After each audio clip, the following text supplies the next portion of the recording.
ഇന്ന് നമ്മൾ ഉണ്ടാക്കാൻ പോകുന്നത് ഗ്രീൻ പീസ് കറിയാണ്. നമുക്കൊന്ന് ഉണ്ടാക്കി നോക്കാം. ആദ്യമായിട്ട് നമ്മൾ 150 ഗ്രാം ഗ്രീൻ പീസ് ഒരു 8 മണിക്കൂർ കുതിർത്ത് അത് എടുത്ത് നമുക്ക് കുക്കറിലേക്ക് ഇടാം. അത് കഴിഞ്ഞ് നമ്മളൊരു ചെറിയ ഇഞ്ചി കഷ്ണം 4-5 വെളുത്തുള്ളിയും കൂടെ ചതച്ചത് ഇടാം.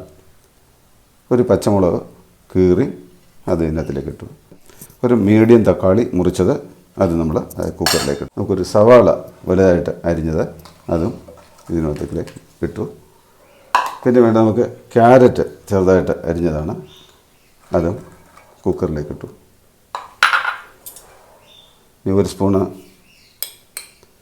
ഉപ്പുപൊടി, ഒരു ഏകദേശം 1/2 സ്പൂണ് മഞ്ഞൾപ്പൊടി, എന്നിട്ട് ഇത് വേവാൻ ആവശ്യമായ വെള്ളം.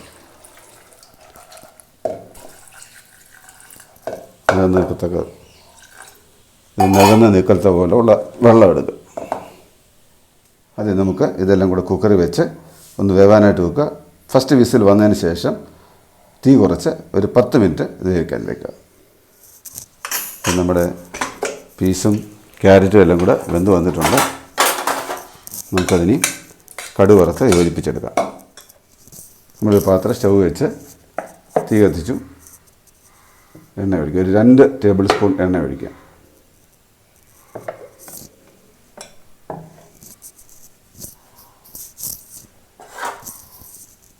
നമുക്കിനി എണ്ണ ചൂടായി വന്നിട്ടുണ്ട്. 1 ടേബിൾ സ്പൂൺ നമുക്ക് കടുക് ഇടാം. ഇവിടെ ചെറുതായി അരിഞ്ഞ് വെച്ചിരിക്കുന്ന ഉള്ളി, ഇത് ഒരു ഉള്ളിയുടെ പകുതി എടുത്തിട്ടുള്ളൂ, ചെറുതായിട്ട് അരിഞ്ഞ് വെച്ചിരിക്കുന്നു. തീ ഒന്ന് കുറച്ച് വെച്ചിട്ട് അതൊന്ന് മൂത്ത് വരാൻ വേണ്ടി നോക്കും. ഉള്ളി ഏകദേശം ബ്രൗൺ കളറായിട്ടുണ്ട്.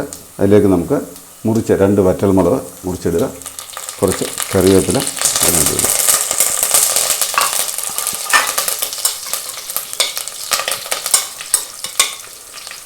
ചെറിയ തീയിലിടാവും, ഇത് കരിഞ്ഞു പോകാതെ.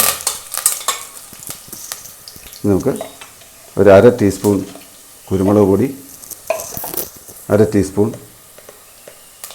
ചുവന്ന മുളകിൻ്റെ പൊടി, ഇത് രണ്ടും കൂടെ ഇട്ടിട്ട് അധികം നേരം ഇടണ്ട, പെട്ടെന്ന് തന്നെ മൂത്ത് വരും.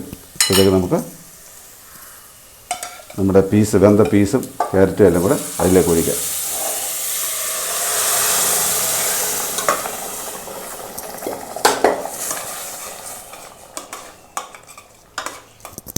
വെള്ളം പോരെങ്കിൽ നമുക്ക് അല്പം വെള്ളം കൂടെ ഇതിലേക്ക് ഒഴിക്കാം.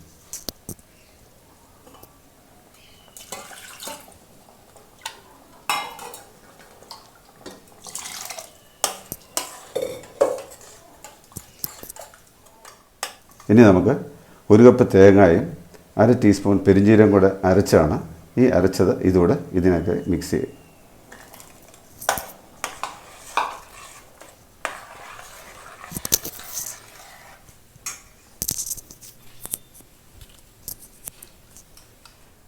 നമ്മുടെ പീസ് കറി തിളച്ച് വരുന്നുണ്ട്.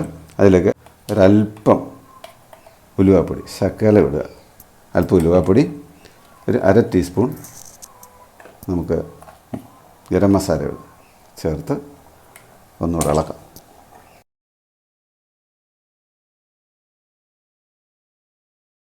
അവസാനമായിട്ട് നമുക്ക് ഇച്ചിരി മല്ലിയില ചെറുതായിട്ട് അരിഞ്ഞു വെച്ചതൂടെ വിതറി ശരിയാക്കിയിട്ട് ഇപ്പം നമ്മുടെ പീസ് കറി റെഡി ആയിട്ടുണ്ട്. നമുക്കൊരു ബൗളിലേക്ക് എടുക്കാം.